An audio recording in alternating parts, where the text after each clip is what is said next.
بسم اللہ الرحمن الرحیم۔ ابن عمر رضی اللہ تعالی عنہ سے روایت کرتے ہیں کہ میں نے رسول اللہ صلی اللہ علیہ وآلہ وسلم کو فرماتے ہوئے سنا کہ جب تم رمضان کا چاند دیکھو تو روزے رکھو، اور جب شوال کا چاند دیکھو تو افطار کرو۔ اگر تم پر بدلی چاہیے ہو تو اس کا اندازہ کرو، یعنی 30 دن پورے کرو۔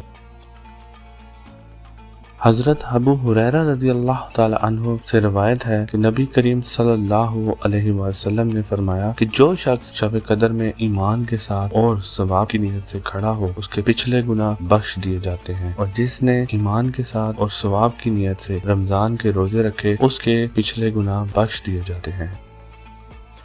ابن عباس رضی اللہ تعالی عنہ سے روایت ہے کہ نبی کریم صلی اللہ علیہ وآلہ وسلم نفع پہنچانے میں لوگوں سے سب سے زیادہ سخی ہو جاتے تھے، اور جبرائیل علیہ السلام آپ صلی اللہ علیہ وآلہ وسلم سے رمضان میں جب ملتے تو اور بھی سخی ہو جاتے تھے، اور جبرائیل علیہ السلام آپ صلی اللہ علیہ وآلہ وسلم سے رمضان میں ہر ایک رات میں ملتے تھے، یہاں تک کہ رمضان گزر جاتا ہے جبرائیل علیہ السلام آپ صلی اللہ علیہ وآلہ وسلم کے سامنے قرآن پڑھتے تھے۔ جب جبرائیل علیہ السلام آپ صلی اللہ علیہ وسلم سے ملتے تو چلتی ہوا سے بھی زیادہ آپ صلی اللہ علیہ وسلم سخی ہو جاتے تھے۔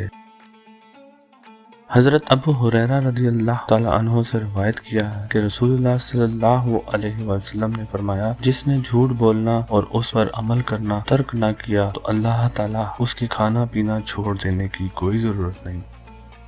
حضرت ابو ہریرہ رضی اللہ تعالی عنہ سے روایت ہے کہ رسول اللہ صلی اللہ علیہ وآلہ وسلم نے فرمایا کہ اللہ تعالیٰ نے فرمایا، انسان کے ہر عمل کا بدلہ ہے مگر روزہ، کہ وہ خاص میرے لیے ہے اور میں ہی اس کا بدلہ دیتا ہوں، اور روزہ ڈھال ہے۔ جب تم میں سے کسی کے روزے کا دن ہو تو نہ شور مچائے اور نہ فحش باتیں کرے۔ اگر کوئی شخص اس سے جھگڑا کرے یا گالی گلوچ کرے تو کہہ دے میں روزہ دار آدمی ہوں، اور قسم ہے اس ذات کی جس کے قبضہ میں محمد صلی اللہ علیہ وسلم کی جان ہے، روزہ دار کے منہ کی بو اللہ کے ہاں مشک کی خوشبو سے زیادہ بہتر ہے۔ روزہ دار کو 2 خوشیاں حاصل ہوتی ہیں، جب افطار کرتا ہے تو خوش ہوتا ہے، اور جب اپنے رب سے ملے گا تو روزہ کے سبب سے خوش ہوگا۔ عبداللہ بن عمر رضی اللہ تعالی عنہ کہتے ہیں کہ رسول اللہ صلی اللہ علیہ وآلہ وسلم نے رمضان کا تذکرہ کیا تو فرمایا کہ جب تک چاند نہ دیکھ لو روزہ نہ رکھو اور نہ ہی افطار کرو، یہاں تک کہ چاند دیکھ لو، اور اگر ابر چھایا ہوا ہو تو 30 دن پورے کرو۔ حضرت ابو ہریرہ رضی اللہ تعالی عنہ کہتے ہیں کہ نبی صلی اللہ علیہ وسلم نے فرمایا، یا یہ کہا ابو القاسم صلی اللہ علیہ وسلم نے فرمایا کہ چاند دیکھ کر روزے رکھو اور چاند دیکھ کر افطار کرو، اور اگر تم پر ابر چھایا ہے تو 30 دن شمار کر کے پورے کرو۔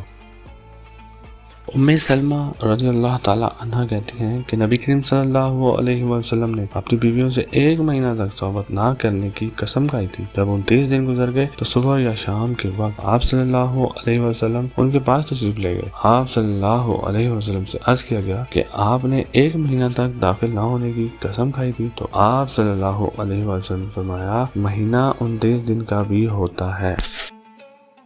حضرت ابو ہریرہ رضی اللہ تعالی عنہ سے روایت ہے کہ نبی کریم صلی اللہ علیہ وآلہ وسلم نے فرمایا کہ تم میں سے کوئی رمضان سے 1 یا 2 دن پہلے روزے نہ رکھے، مگر وہ شخص جو اس دن برابر روزہ رکھتا تھا تو وہ اس دن روزہ رکھ لے۔ عدی بن حاتم سے روایت ہے کہ جب یہ آیت حَتَّى يَتَبَيَّنَ لَكُمُ الْخَيْطُ الْأَبْيَضُ مِنَ الْخَيْطِ الْأَسْوَدِ نازل ہوئی تو ہم نے سیاہ اور سفید دونوں رنگ کی رسیاں لے کر تکیہ کے نیچے رکھ لی۔ میں رات کو دیکھتا رہا لیکن اس کا رنگ ظاہر نہ ہو سکا۔ صبح کے وقت میں رسول اللہ صلی اللہ علیہ وآلہ وسلم کی خدمت میں پہنچا اور میں نے یہ حال بیان کیا تو آپ صلی اللہ علیہ وآلہ وسلم نے فرمایا کہ اس سے مراد رات کی سیاہی اور صبح کی سفیدی ہے۔